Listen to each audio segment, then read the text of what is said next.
You're listening to Rabbi Aryeh Wolbe, Director of Torch, the Torah Outreach Resource Center of Houston. This is the Jewish Inspiration Podcast.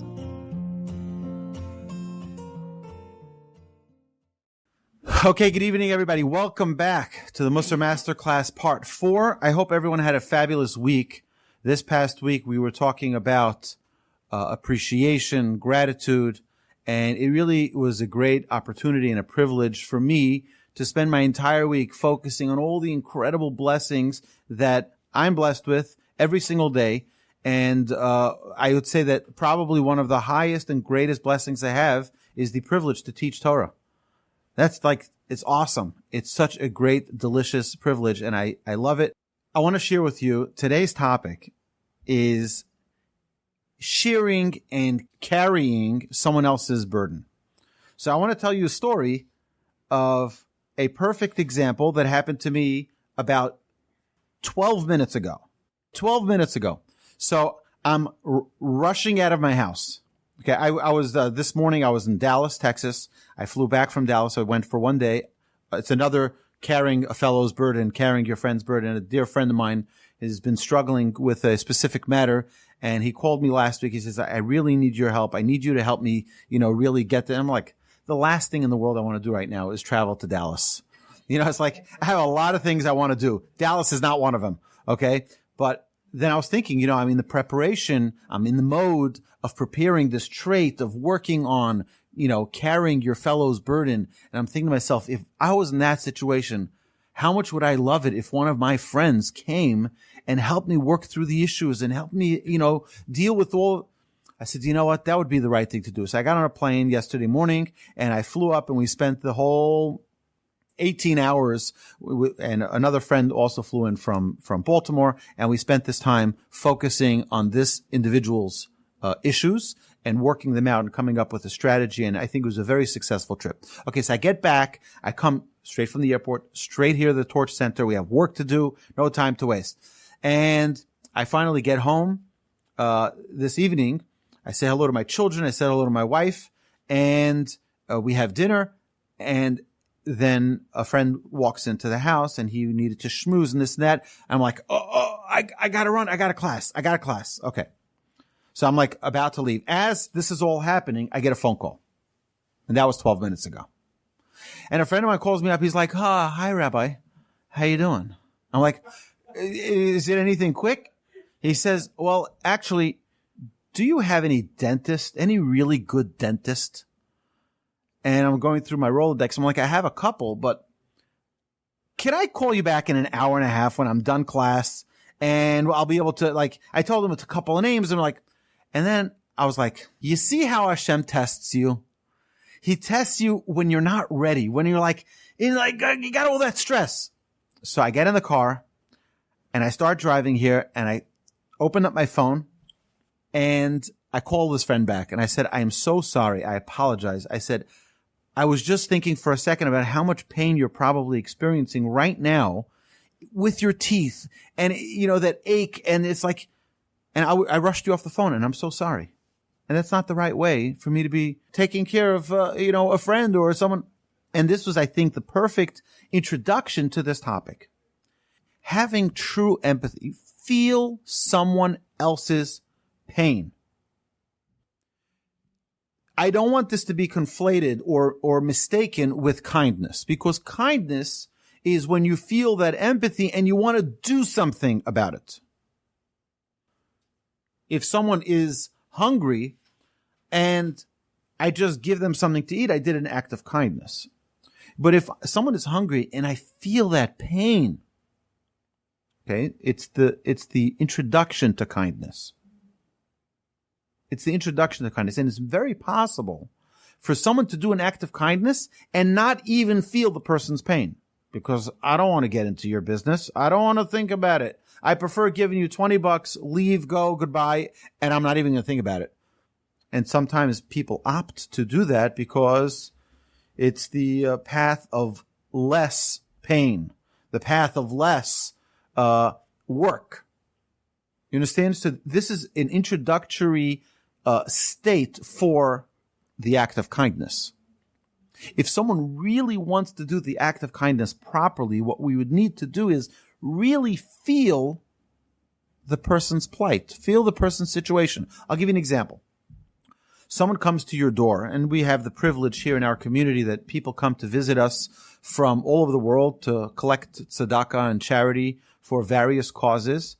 And so imagine the following, and I've had people come with such a story, my wife is very ill, and I have a child who has special needs, and whatever the case is. And what do most of us think, we're like, okay, how much do I give them, right? And like, okay, it's however much money is your standard gift. Maybe if it touches your heartstrings, you'll give a little bit more. Okay, and now let's move on with my day. We may have done the mitzvah of tzedakah. We may have done the mitzvah of charity. But did we really fulfill this trait of carrying another's burden? Do I really feel the pain? Do I really get myself into their shoes to understand what it would be like to be in their situation? So many people will say, well, who cares? He came for money. So just give him his money and let him go. So our sages teach us already, and we see this many times throughout the Torah, that feeling someone's situation is very, very important.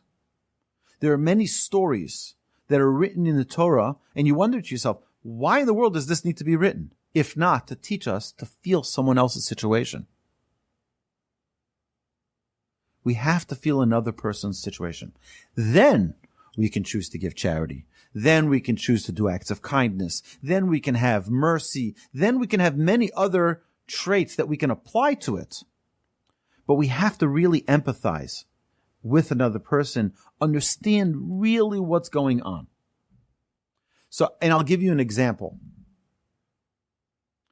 So, we all experienced COVID in one way or another. Either we had COVID, and I hope everyone's doing well, or we know someone very close to us who had it, or we were affected by missing our work or missing our grandchild's play or, some type of event. We all were affected by it, unless you're living out in the moon, right? Literally, right? You had to be affected by COVID. So I'm going to pick on Dave because you're my favorite guy to pick on, right? Okay. So Dave, right? When you were in the hospital in a very serious situation, right? And you were thinking to yourself, like, doesn't anybody get how bad I feel? Right? Doesn't anybody get it? And then when someone else is sick, perhaps do you maybe always feel that same, like put yourself into that same hospital bed and feel, you understand? It's like, it's very hard to feel someone else's situation. Now, there's a mitzvah in the Torah that tells us, v'ahavta l'reacha kamocha, you should love your fellow as yourself. Doesn't that also include feeling the pain of another like it were ourselves? Absolutely. It also includes that when I love myself, I'm able to love, I'll give you a perfect example. This is why it's so difficult. You see, we grew up, all of us, our whole lives, knowing exactly when we're hungry and when we're tired and when we're thirsty and when we want to lay down and when we need to use the restroom. And every single one of our needs or desires, we know, we feel it. But do we know it when someone else needs it? No. Why not? Why not? You understand? It's like, just by the way, this is a trait that women, I think, have on a much higher caliber than men naturally. That the Talmud tells us that a woman understands her guests very, very well. A woman understands. And I've been a guest we're hosts more than we're guests, but I've been a guest in people's home where the woman of the home will say, here's more to drink. I mean, how did she know that I was thirsty? Like, is she a prophetess? I mean, how did she, right? Exactly. It's more than just intuition. It's really, thank you. Great, Anna. It's really getting into someone else's situation and having that, like you're saying, intuition, but really connecting with what another person needs. But we can grow up being very oblivious to that because I know what I want. I don't know what you want. I don't know. You're thirsty. I didn't even think about it. It's like, I once had a guest in my house and my wife comes home. It's like, you didn't give him something to drink? I'm like, didn't think about it. Like, didn't occur to me. Right. But that's why we learned this midah. We learned this trait specifically so that we can refresh ourselves and our proactive way of thinking about other people's situations. Now, let me give you another example. We in Houston here experienced a tragic flooding back in, 2017, 2018, right, with Hurricane Harvey. And it was very challenging for all of us. I mean, this center that I'm teaching from right now, for those of you who are not from Houston, right, we had about 2 feet of water in here, and the whole place was, gutted, and we needed to start all over again. And it was very sad, but this is the least of the problems. Okay, the Torch Center is one thing. Okay, we can get new furniture again, but there are people who lost their entire homes. They lost, every possession. They lost. I did lose a car as well, but that's again, it's like, it's the smaller of things. It's like, okay, it's not such a big deal. There are people who lost everything. And there are people who came in from out of town, from all the Jewish communities that I know of. In Florida, sent people, and New York, New Jersey, all of the communities that they called me up. What can we send? What can we do? What can we this? Hey, and people came. So my daughter at that time was, I think, in 7th or 8th grade, and she, together with her class, went and volunteered in different homes. And to try to remediate and try to, you had to tear out all the sheetrock and all of it's a big mess. And she went over to one of the women of the house, and she sees her walking through the house, like in such pain that, like, this is where she raised her children, probably her wedding album, probably all of her old photographs and film are all destroyed. Probably all of her possessions are gone. And my daughter, having this intuition, said to her, can I just give you a hug? Can I just give you a hug? And she gave her a hug. And this woman later told me that was the most impactful thing of all of the volunteers. It was this little girl realizing she just needed a hug. That's it. We think it's so complicated. It's not so complicated. It's just get into what someone else, you're like, well, we'll buy you new furniture. We'll buy you new clothes. No. I just need a hug. I need someone to really get it. Someone should get it. Where am I holding? And by the way, there's not a person that we meet every single day of our lives that doesn't need something. It's good practice. Just look at the people around you. It could be your husband, your wife. It could be a friend. It could be a neighbor. Everybody on planet Earth needs something. Can you identify what that need is? Or can you identify what their challenge is? And just feel their challenge. Feel their situation. Okay, so that is the introduction. So the truth is like this, is that what is the cure? What would be the medicine for selfishness? Okay, sharing someone else's burden is the greatest form of selflessness. It's not about me. I know me. How do I take care of you? And be there for you. What are your needs? We're talking, and all of the examples I gave were situations where it's challenging for someone else. Feeling someone else's pain, feeling someone else's suffering. But how about feeling someone else's happiness and joy? That's also part of this special trait. And that is when someone else has a wedding, when someone else is marrying off their child, someone else has a celebration, they had a baby, how are we feeling their joy? Or it's like, oh, mazel tov, very nice. Or do we really think to ourselves, wow, that is such an incredible celebration. I was once by a wedding, And I hope I never forget the story, okay? Because it's such a remarkable experience that I had. So I was at this wedding, and when the bride and groom come into the room, everyone is dancing, and there's so much joy in the music, and there was an individual there, and he was just tears rolling down his eyes. I said to him, "Why are you crying? I mean, this is a happy time. Like, what are you crying about?" He says, "I'm so emotional about the joy that the Almighty has that his children are getting married." I thought it was so beautiful. He's just like, God is probably very happy right now that look at his children. They found love in one another and they're getting married. Like, I was like, that is a remarkable perspective, right? But I want to share with you my great grandfather. I think I shared a story or two about him in the first class. My great grandfather of blessed memory, one evening stood up. His whole family, I guess they were having dinner. He stood up and he started dancing. So they're like, "What?" It's like in middle of dinner time. Like, "What are you dancing?" He says, "Right now, my student in a faraway city is getting married." And he obviously couldn't travel to the wedding.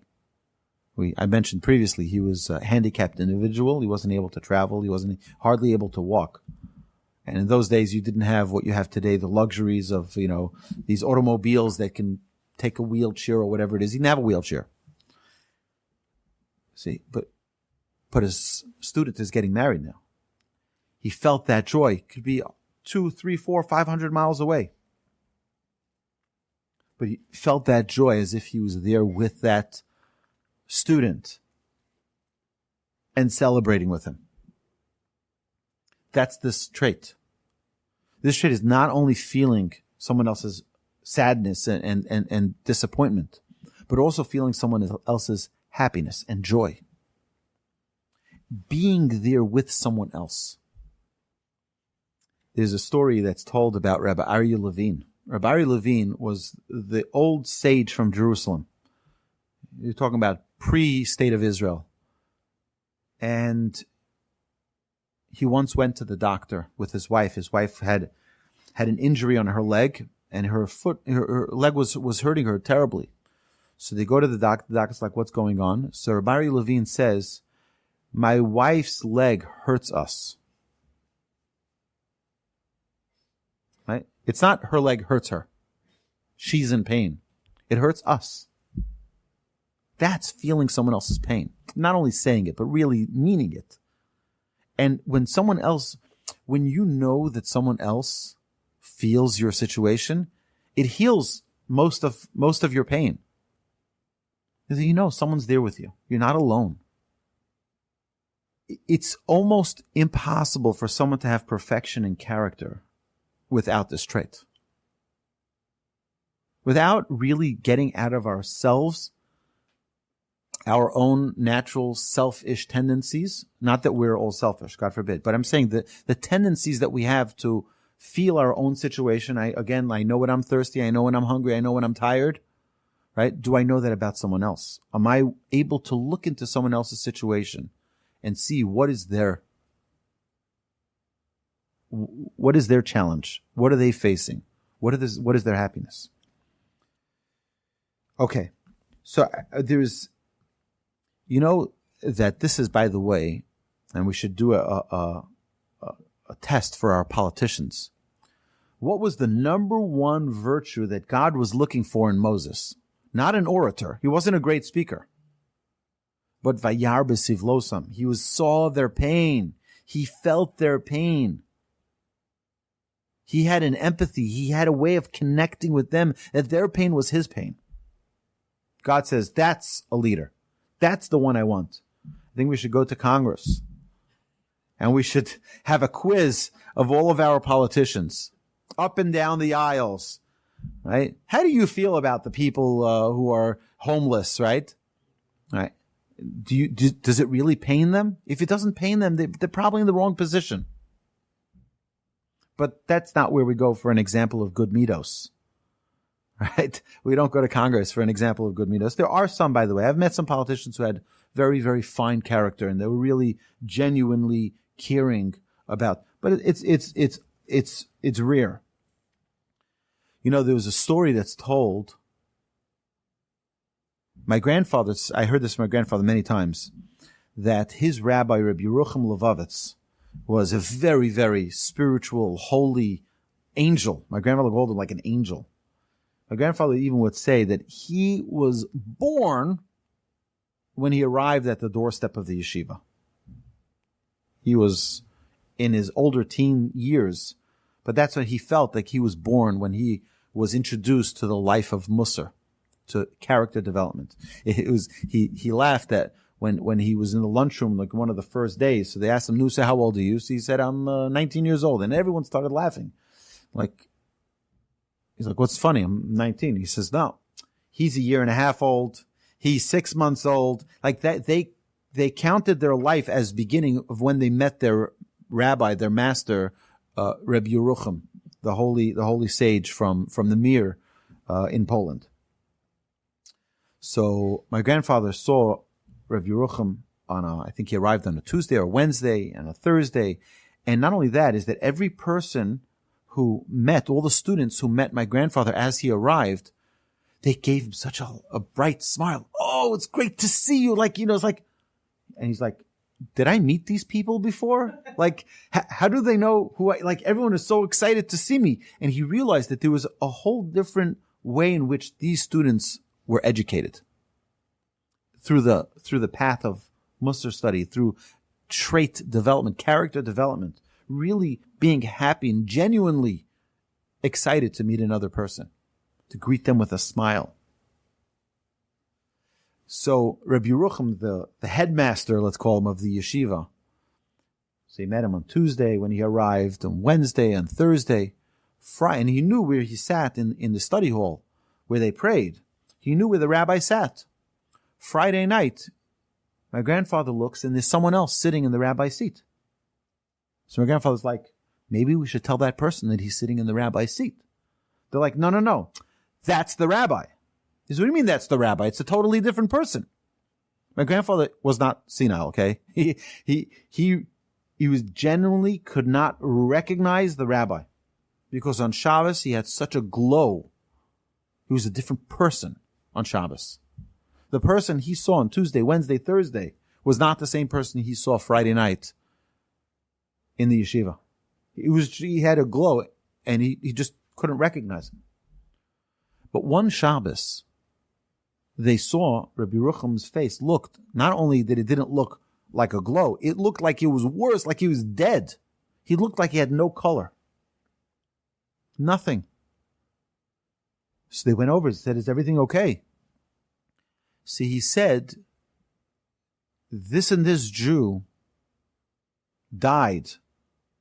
I just got word that this and this Jew died before Shabbos. I said, that Jew? That Jew was a terrible person who did terrible things to the Jews in his community. And you should be happy that he died. You know, there's some people who do terrible things. You should be happy that the world is rid of them. So the rabbi said no. He said, as Jews, we say, and our sages teach us, right? We're brothers and sisters to one another. He said, so now this individual, my brother, is standing in front of the heavenly courts. What's he going to answer for himself? What's he going to say for himself to defend himself for all of the wicked things he's done? Right? Like, what a response. Even though he was considered to be a wicked person, an evil person, he couldn't fathom that his brother, our brethren, would be in a situation in a place standing in front of the heavenly courts. He's not going to have what to say for himself. You understand? It doesn't have to be a best friend of ours. You know, when the people in Haiti, when they had the horrific natural disaster, So I was speaking to a group of students at one of the high schools here. I think it was HSPVA, High School for the Performing and Visual Arts.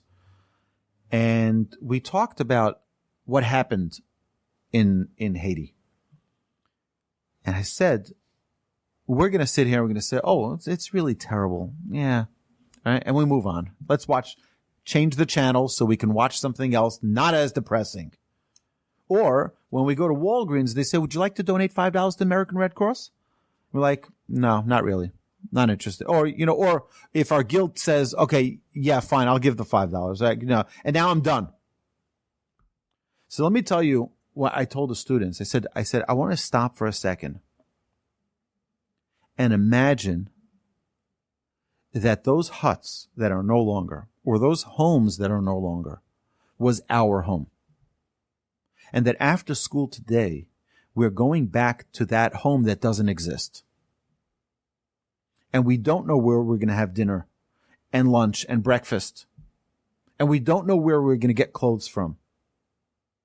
So what would we do? We'd probably cry. I said the most valuable thing that we can do right here in Houston, Texas for the people of Haiti would be to cry. Just feel their... But they don't even know that we're crying for them. Right? But that's part of what we need to work on, is to feel someone else's situation, even if they'll never ever know that we felt their situation. We don't have to go over and say, when you married off your daughter, I was dancing in my living room. Right? We don't have to say that. We don't have to declare it. We have to be able to get out of our own little bubble, at our own little world, to feel someone else's situation. We're in a world that's always thinking about what's in it for me. What's in it for me? Right? So if you think to yourself constantly, what's in it for me, it's going to be a very difficult trait to attain. Right? It's not going to be conducive to building and establishing this trait.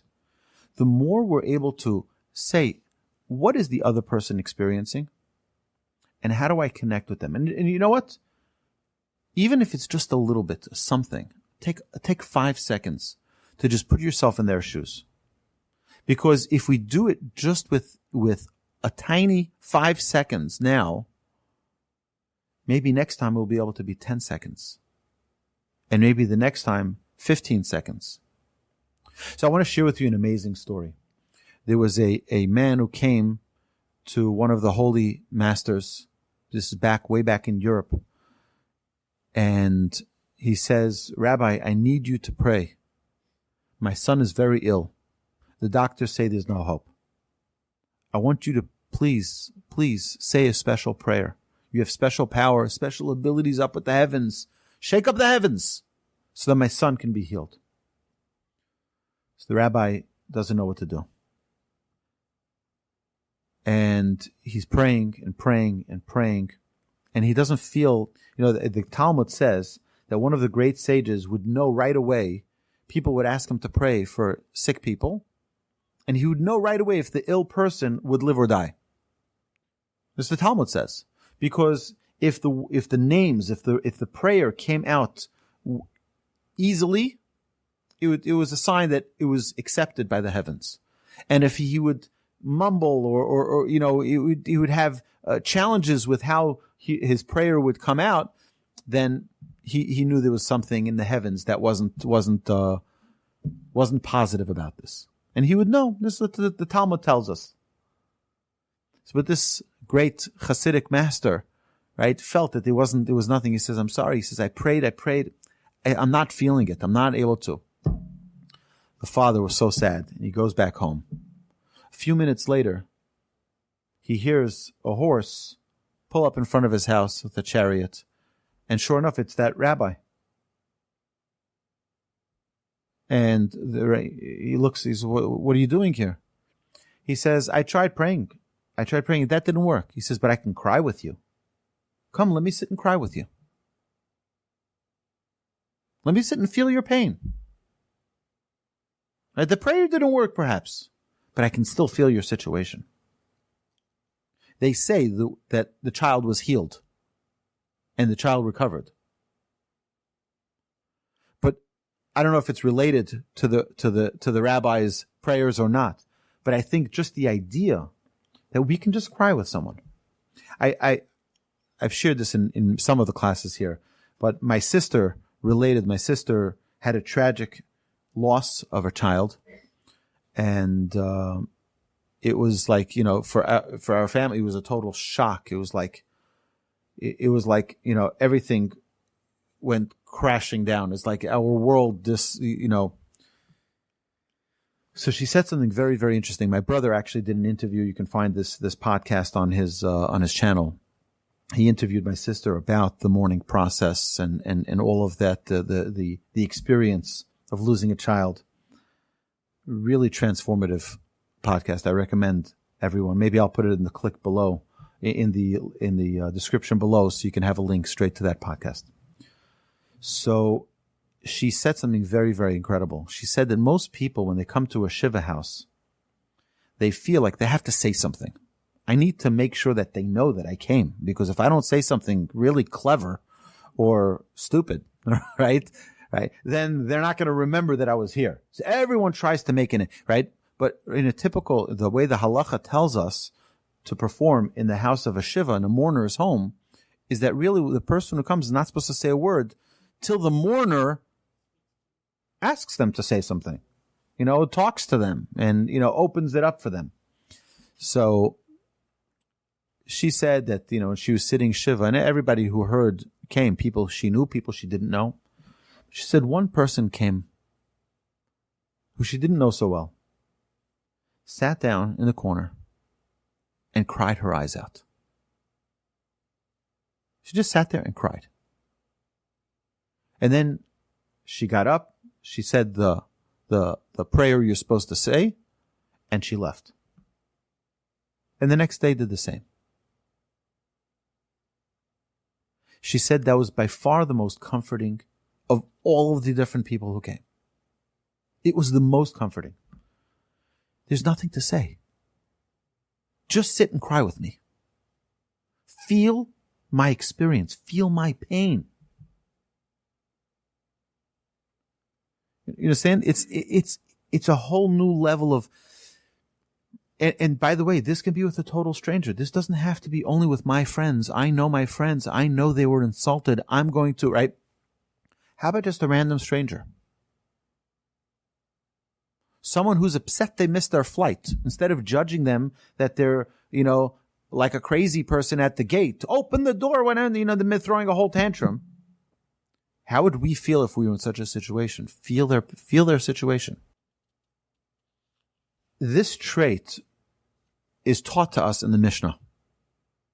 In Ethics of Our Fathers, chapter 6, Mishnah 6, it gives a list of 48 traits, 48 different tools to maximize life. I've given many classes on the 48 ways, but I think it's way number 31, I believe, or 33. No, 39. Way number 39 is this trait of noseh ba'olim chavero, to feel the burden with your fellow. Feel it with them. It says an amazing thing.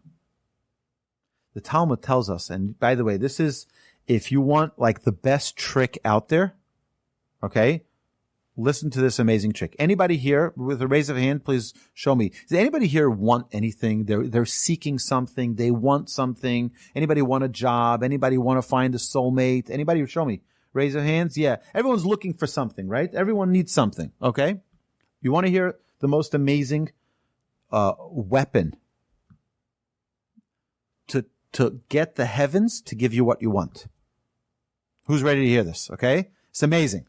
The Talmud tells us the following: Hamitpalel be'ad chavero hu nehena tchila. Someone who prays on behalf of their friend, they themselves will benefit first. So think about that. You're looking for a job. You're looking for a job. And you have a friend who's also looking for a job.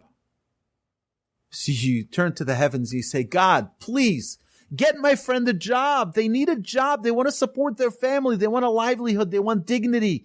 Give them a job. What's with me? Don't worry about it. The Talmud says, you pray for your fellow who needs the same thing as you. You will benefit first. So Talmud says, okay, so that's a good trick. So then I'm just going to go around everything that I'm looking for. I'm just going to find someone else who needs it, and then I'll pray for them so that I get it first. Right? So what do our sages tell us in the Talmud? Go ahead and do it. Feel someone else's situation. Pray for them. As a side benefit, you'll benefit first. It's such a powerful thing. I've tried it. It's tried and true. I'm telling you, it's an unbelievably powerful trick. What's that? It's a bonus. It is a bonus, right? Find someone. There's actually a fascinating organization, right? It's an unbelievable organization. It's called Hamitpalel Be'ad Chaveiro, someone who prays for their friend. And what they do is they partner up people who are dealing with a similar challenge to pray for each other. They swap names to use this Talmud, to use this power of feeling someone else's situation. You cried for your situation? Cry for someone else's. See how that shakes up the heavens. Imagine this. Imagine your child tells you, I need help with something. You don't want to help them. You want them to figure it out on their own. Right? And then they come and they say, forget it. You know what? Don't help me. My friend needs this help. Can you please help them? What would you do as a parent? Say, fine, I'll take care of you. I'll take care of them. It's like, it has an unbelievable power. There's an added bonus that we get when we care about other people, genuinely empathize with their situation and look into what their struggle is, what their challenge in life is. Everybody's got something. Everybody's got something. It's an unbelievable power that we have that we can do this. Now, we have to understand that it requires patience. It requires sensitivity to help people even when they're different than us. Not someone maybe someone I don't like. Maybe someone who doesn't have the same values that I have. So, it's humanity. Think of someone on planet Earth who can benefit from these prayers. Pray for them. It's such a new way of looking at how we deal with our problems. Right? We all have got issues. If we can partner up with someone and just pray for them. Okay? It's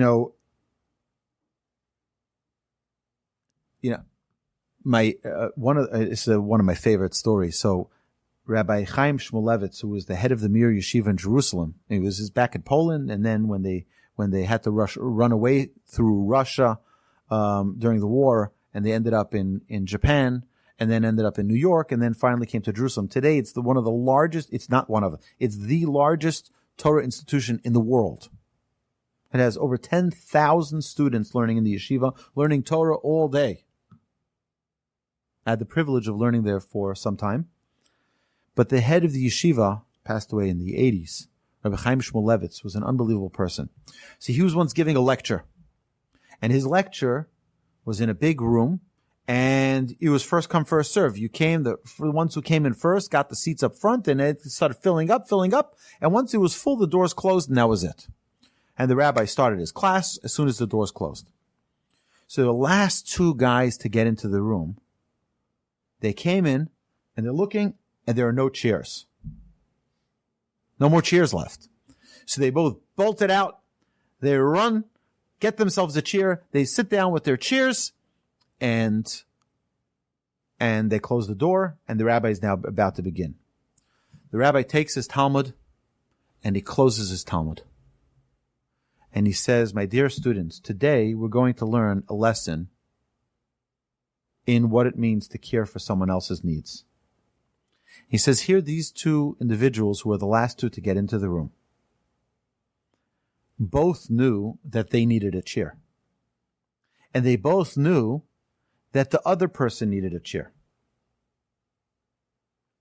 So instead of each one running and saying, here, I'm going to bring you a chair, they brought themselves a chair. If someone is properly in tune to what the other person's needs are, here, you need a chair, I'll bring you a chair. I'll get myself a chair after. But like it's a charade, really, we're bringing it for ourselves, but we're going to... No. What does your mind think about? Does your mind think about what your need is, or does your mind think about what the other's need is? I think it's such a perfect example. Because at that moment, you're just like, I need a chair. I'm going to go get myself a chair. Right. But your friend, you knew, needed a chair too. And this is really getting into what it means to care about someone else on a real level.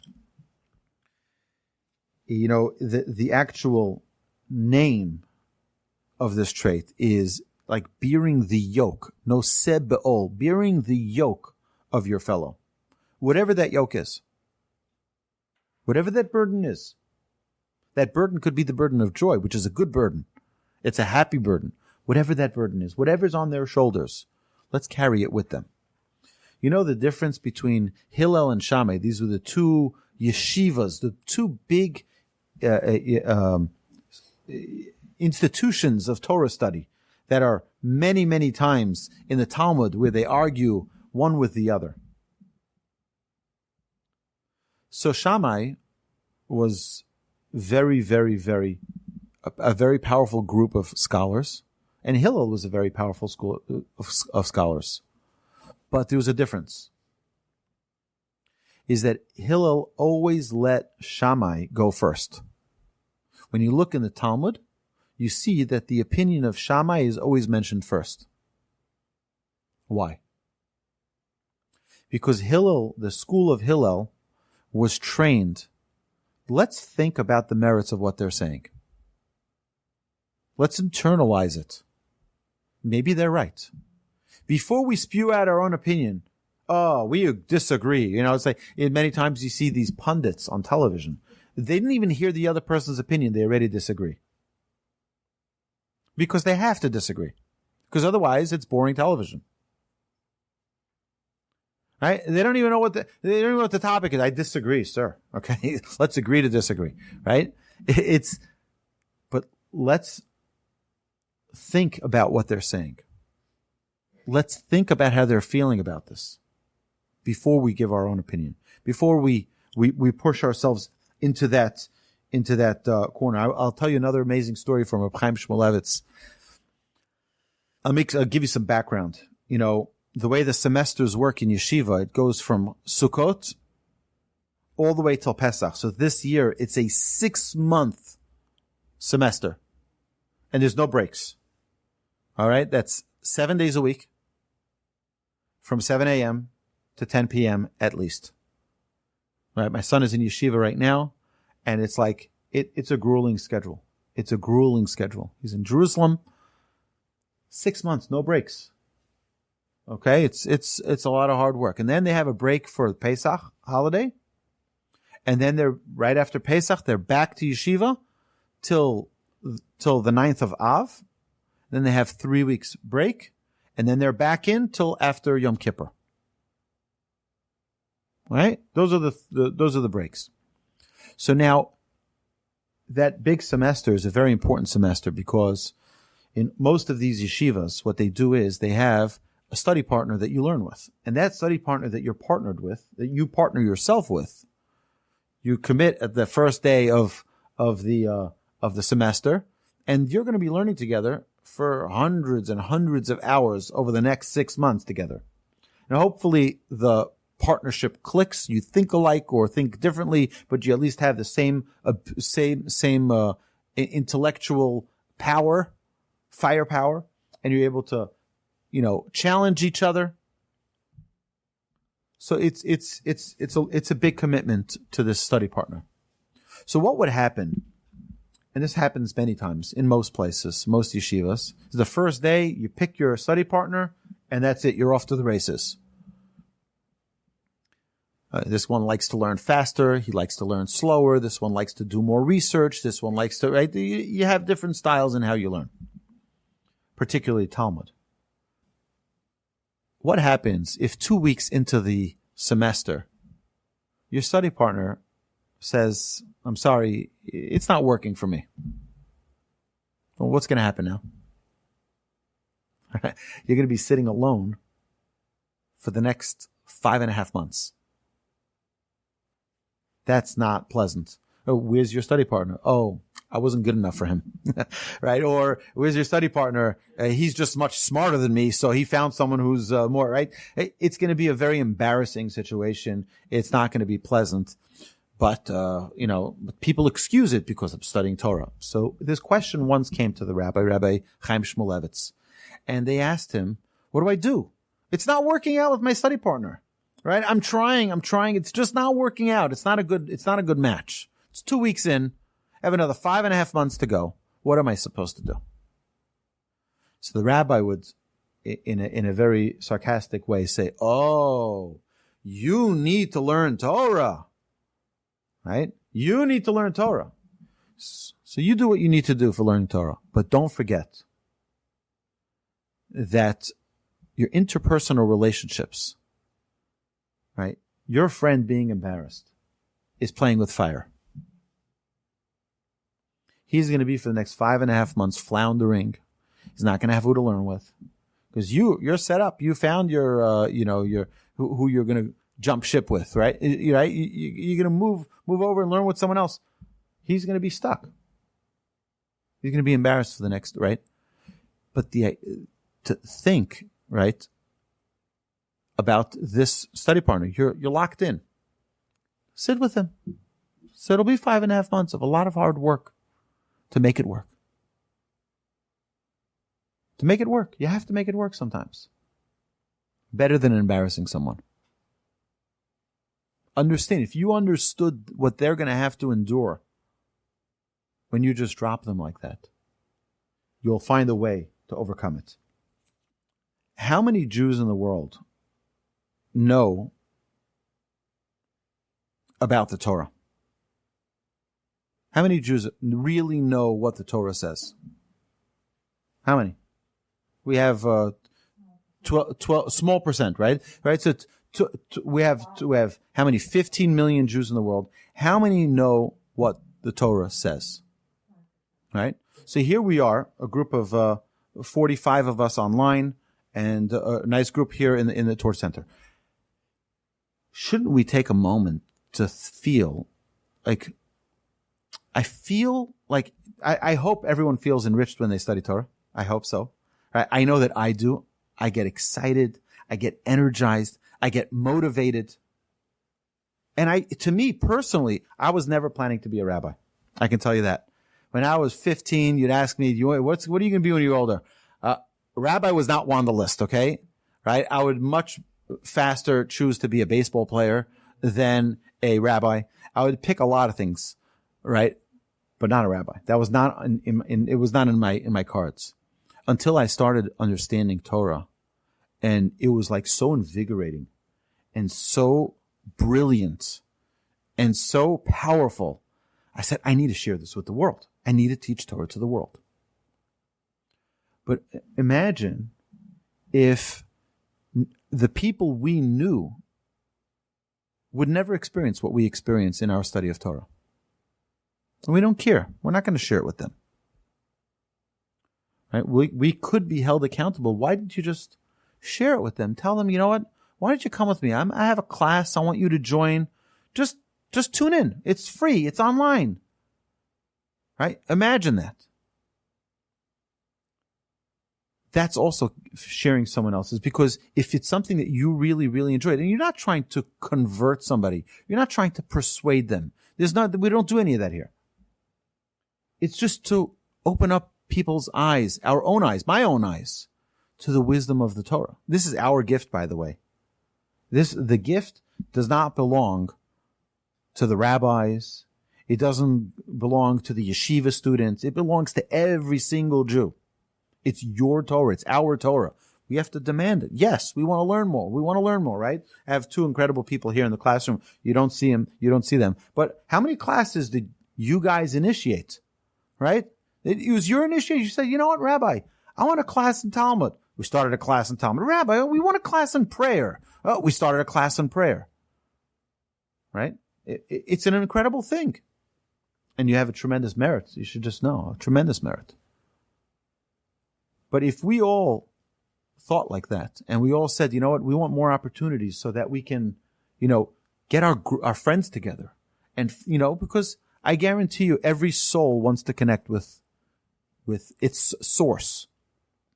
That source is the Torah. It's godliness.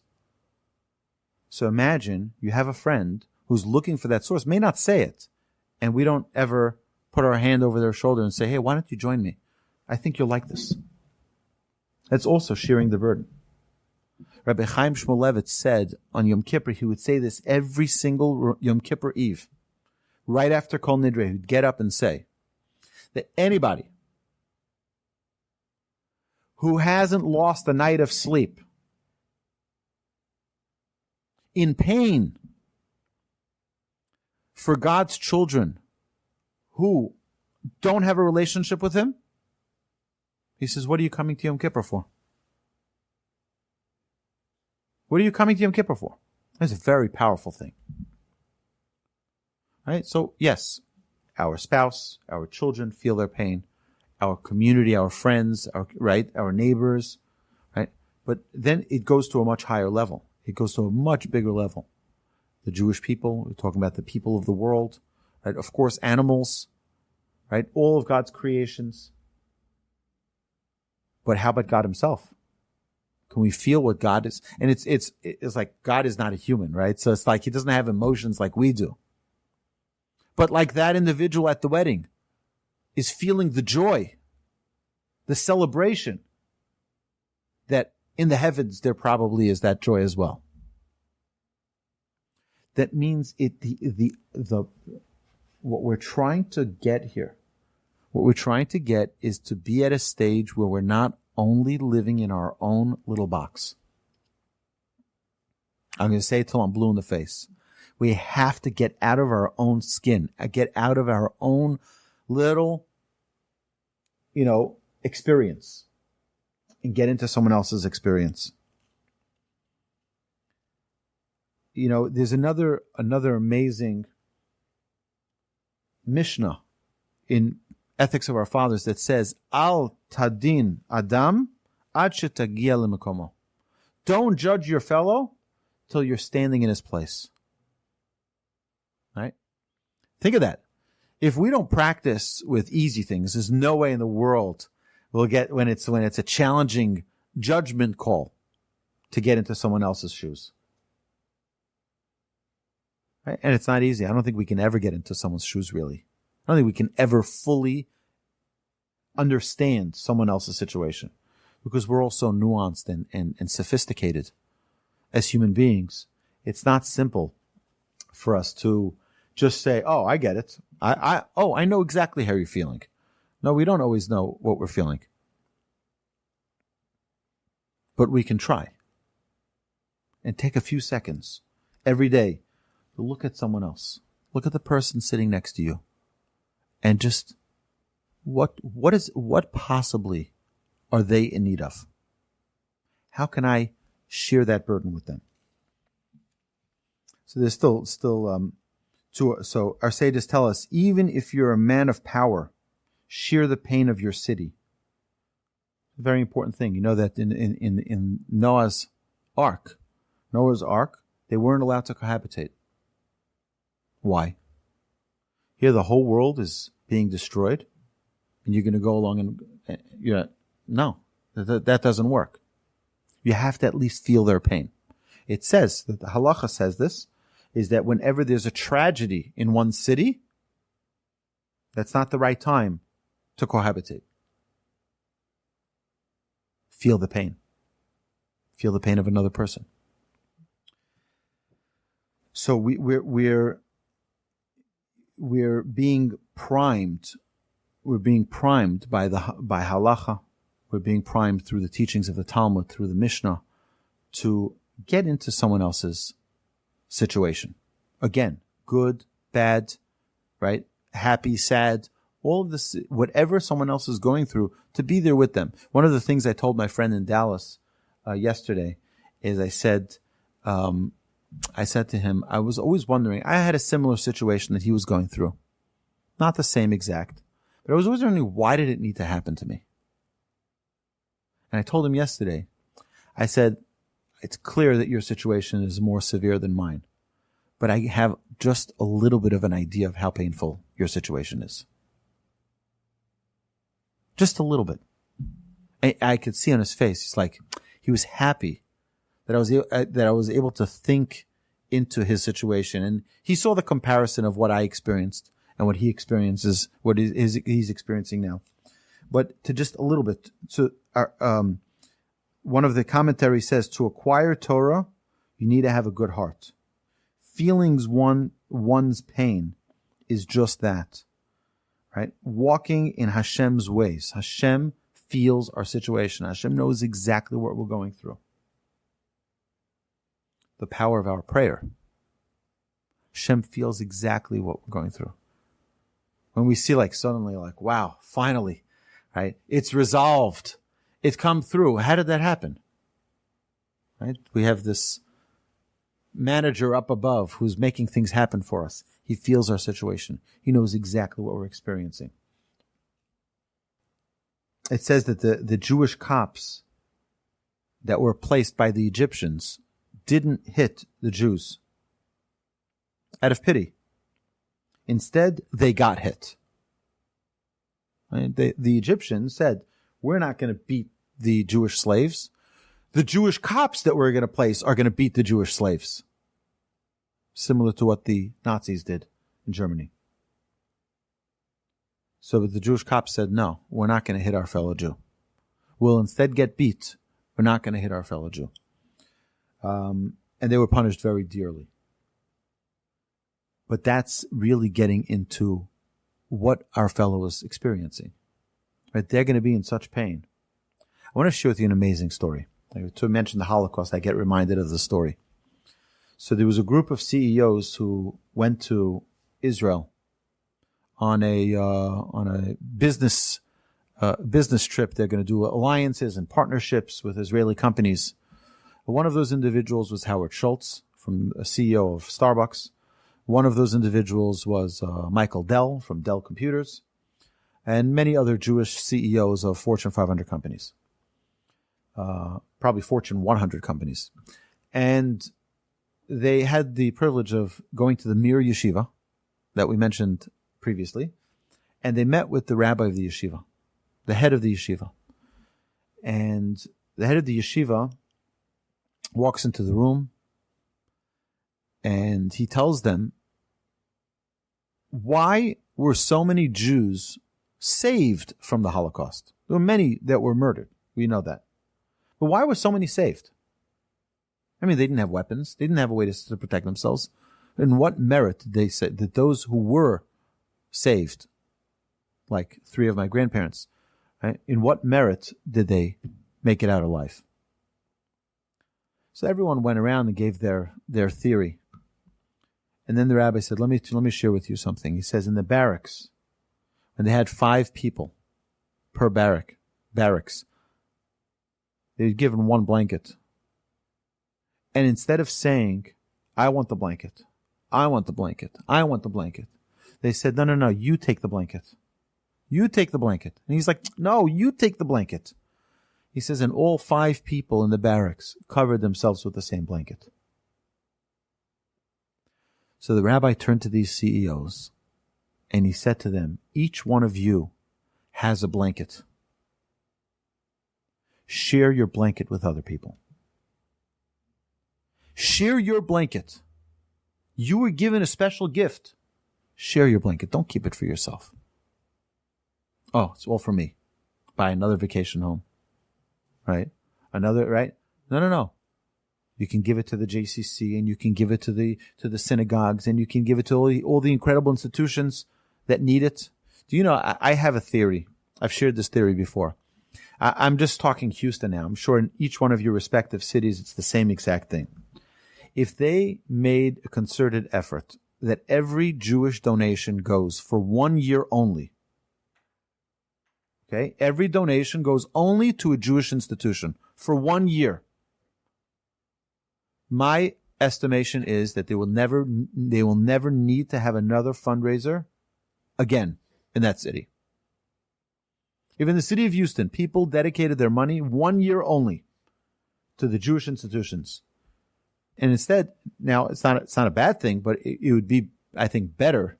I'm not here to prioritize, but to feel what other Jewish institutions are experiencing. I've gone to several different museums. I mean, we can exist without museums, right?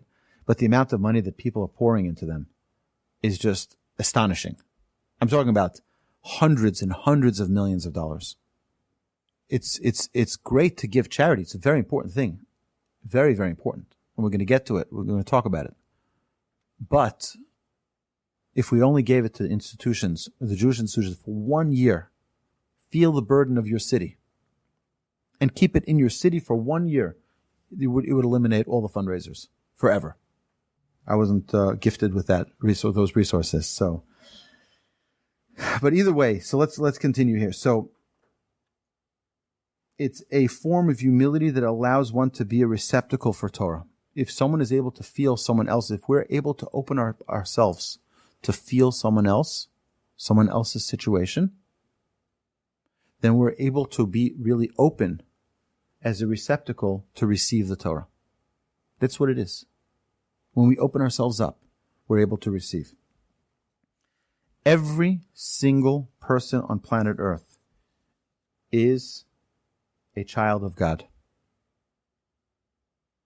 Is a child of Hashem.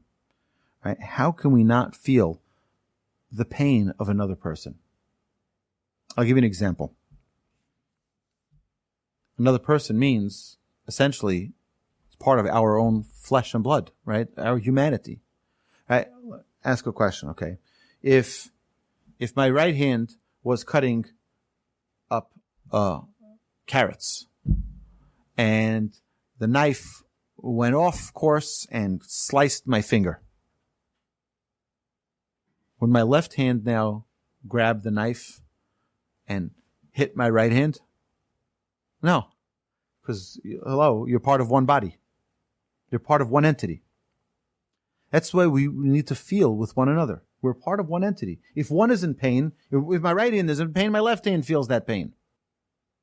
You have to know. I have a study partner I learn with every Monday night, and we talk about this specific topic about seeing the godliness in every person. Every person, the neshama, the soul that we have, is a godly spark. It's not an easy task, but to see the spark in every person. Every person has a spark, even if they don't vote the way you vote. And even if they don't pray where you pray, or they're not affiliated or not your religion, every human being has a spark. And to be able to be sensitive to see that spark, that light that's within them. The Torah teaches us, and by the way, we see from our prayers that we're always thinking about others. All of our prayers are plural. We ask for wisdom. We don't say, give me wisdom. Give us wisdom. Chanenu, give us wisdom. Slach lanu, forgive us. Hashivenu, return us. Rifa'enu, heal us. Barech aleinu, bless us. Not thinking only about ourselves. Our prayer, our entire prayer is in plural. Because we're not only praying for ourselves. This is so fundamental. To take it past that, if we're able to be noseh be'ol im chavero, to carry the burden with our fellow. I'm with you. I'm trying to feel your situation, your pain. Visualizing it. visualizing the experience they have. And I was thinking about your case that we gave just before. Imagine sitting in that hospital bed. And you hear the beeping of the machine, and you see, right? It's a dreadful experience, but we've all been there for one reason or another. Hopefully, it's for having babies, and not for other things, not for illnesses. And it's, giving birth to babies. But it's like, we can experience what that means to be a little lonely, maybe. That's why we have a commandment, right? To go visit the sick, because they are lonely. To be there with them. Yeah, so you may not have had that illness. You may not have broken that leg, but you know what it means to be alone. You know what it means to be in pain. You know what it means to have that toothache. Call back that friend and tell him, you know what, I'm so sorry. I know what it means to have that pain, that debilitating pain. And it's so, everyone here, I'm sure, has had some type of toothache. You can think back to like, oh, that's awful. I'm so sorry. It's not going to heal it, per se, but it'll make them feel like someone's there with them. So I want to end off with one more story. There's a great sage. His name was Rabbeinu Tam. Rabbeinu Tam was one of the early sages, right after the Talmud. And he was called Rabbeinu Tam. Tam means perfect, perfection. So how did he get this name, the Rabbi of Perfection? The perfect Rabbi.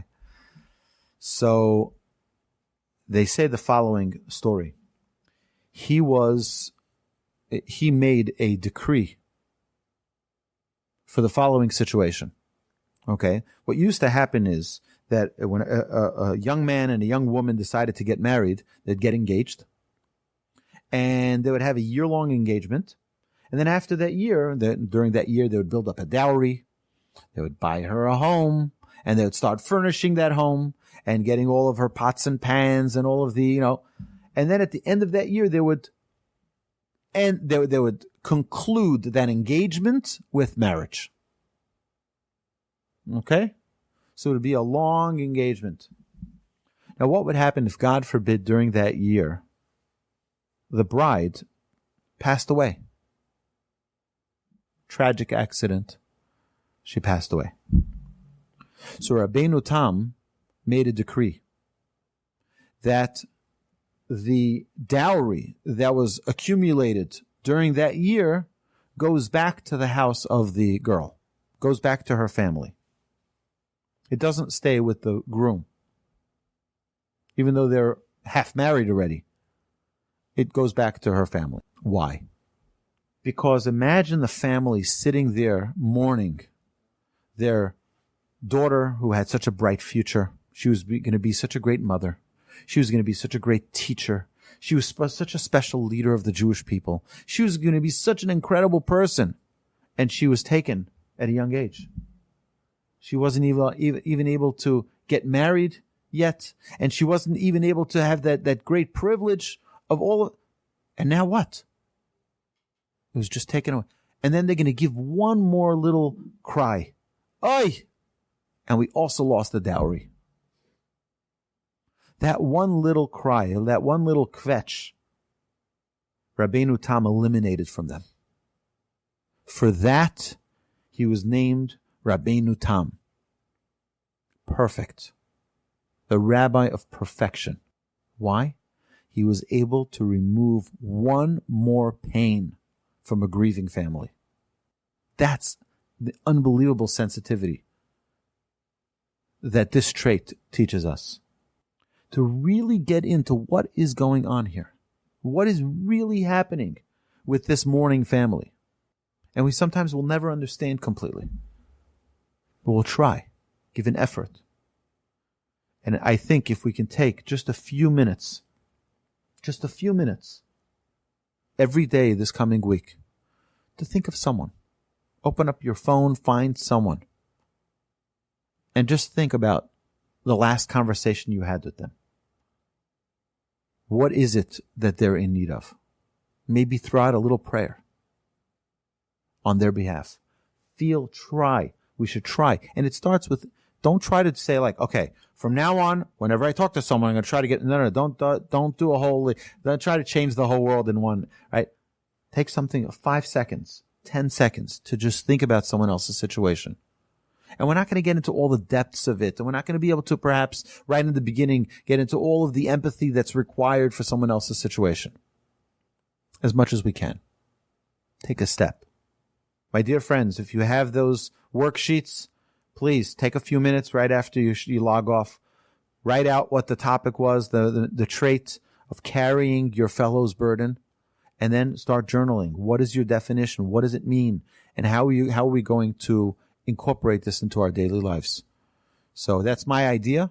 Hopefully it'll be successful. I look forward to hearing from everyone. You can email me with your questions throughout the week. For all of you who are online, thank you very much for joining us.